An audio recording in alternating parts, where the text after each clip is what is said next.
رب الناس ملك الناس اله الناس من شر الوسواس. القرآن الشريف آخر سورة قل أعوذ برب الناس. والله لا خب آخر سورة مالك الناس من شر الوسواس. دوستای عزیز امیر خوب گوش کن و گوش کردین شنیدین همین مجموعه و همین طیف آدم ها که اینجا نشستن و همین نفری که بلد نیه که چگونه قرآن بخونه، یک سوره کوتاه از قرآن را نمیفهمه، به خاطر همین موضوع چقدر اینا جنایت میکنه، چقدر اینا انسان ها را به خاک خون میکشونه، چقدر اینا زندگی را به کام انسان ها تلخ کرده، چقدر اینا زندگی را در واقع تلخ ساخته، چقدر اینا بر جهالتشان همیشه تاکید میکنه و ادامه میده، چقدر اینا رنجی بشر شده، چقدر اینا زیبایی های زندگی را به هم ریخته، چقدر اینا وحشت خلق کرده و اینا در پس همین ادعای و دعوای اسلامیت جا پیدا کردن و از اون مجرا بر مردم هزار رقم بدبختی، رنج و مصیبت را تحمیل میکنه.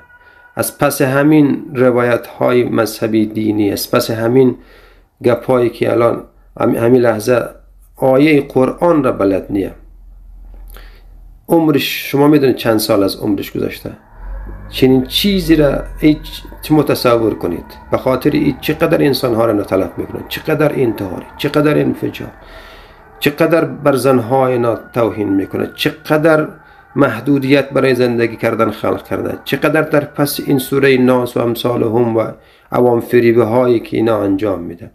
وضعیت شما ببینید، تنها این نیست، کل کسانی که در پس این وضعیت نهفته و این آیات احادیث هر چی را که شما میبینید ابزاری برای رنج بشر قرار داده و ابزاری برای سلطه مذهبی دینی قرار داده، همچی طیف آدم ها هستند. سعی کنید مالك الناس من شر الوسواس.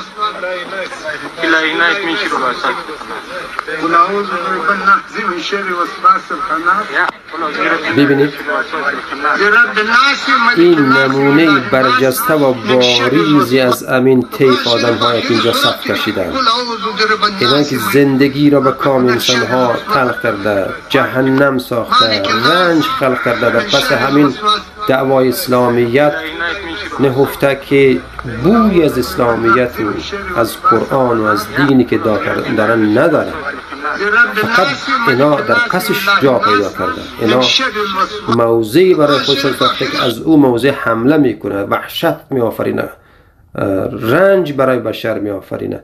این وضعیت است که فعلا همین طیف بر جامعه حاکمه و همه چیز رو تحریم کرده، زندگی رو تحریم کرده. زنان در چی وضعیت قرار داده؟ از منظر همین نگاه ها و ایدئولوژی ها چقدر تلخی را به کام انسان ها اینا روز به روز در واقع میریزه و رنج بشر، رنج انسان افغانستانی را مضاعف ساخته و هیچ مجالی برای زندگی کردن نمانده. همین آدم هاست. ببین، یعنی این نمونه برجسته است، این اون سطح بالای است از امی در واقع مدعیان اسلامیت و دین و مذهب هستند که یک سوره قرآن را بلد نیستند.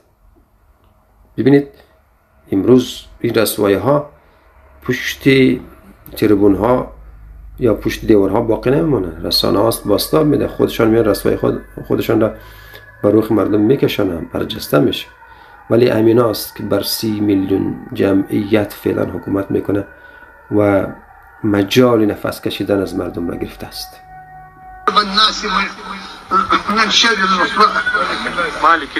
مالك الناس من شر الوسواس.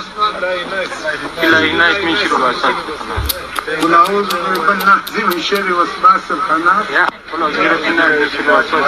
برب الناس ملك الناس اله الناس من شر الوسواس. قرآن شریف آخری سورت قل اعوذ برب الناس من شر الوسواس مالك الناس من شر الوسواس.